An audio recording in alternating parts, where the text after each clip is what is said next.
আসসালামু আলাইকুম। আশা করি আল্লাহর রহমতে সবাই ভালো আছেন। আমি আজকে এসেছি শিউলি ফুল নিয়ে। শিউলি ফুলের ইংরেজি নাম নাইট ফ্লাওয়ার জেসমিন। শিউলি ফুলের বৈজ্ঞানিক নাম নিউটাসেন আব্রো স্টেটিস্ট। আমাদের রাজ্যে ফুল বা স্টেজ ফ্লাওয়ার শিউলির মিষ্টি গন্ধ ভালো লাগে না এমন মানুষ পাওয়া যাবে না। এটি দক্ষিণ এশিয়ার দক্ষিণ পূর্ব থাইল্যান্ড থেকে পশ্চিমে বাংলাদেশ, ভারত, উত্তরে নেপাল ও পূর্বে পাকিস্তান পর্যন্ত এলাকা জুড়ে দেখতে পাওয়া যায়। শিউলি ফুল শেফালি ফুল নামেও পরিচিত।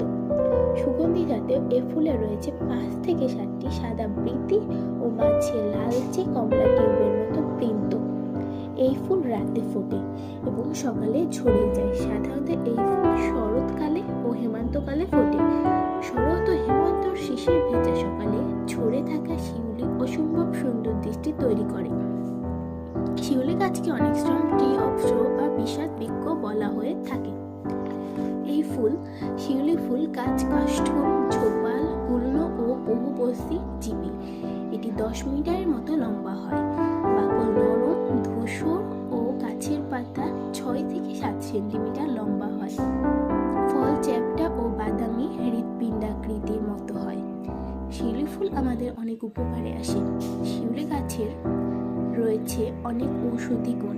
এর পাতা স্বাদে একটু তিতো, এজন্য এ পাতার রস কৃমিনাশক হিসাবে কাজ করে। ঠান্ডা ও কাশির জন্য এ পাতার রস অনেক উপকারী। এ পাতায় রয়েছে অ্যান্টিঅক্সিডেন্ট ও অ্যান্টি ইনফ্লামেটরি উপাদান। এই দুইটি উপাদান রোগ সৃষ্টিকারী ব্যাকটেরিয়া প্রতিরোধে সাহায্য করে। এছাড়া মাথার খুশকি দূর করার জন্য শিউলি বীজের তেল বেশ উপকারী। আজকে এই পর্যন্ত। সবাই এরকম নতুন নতুন ভিডিও পেতে আমার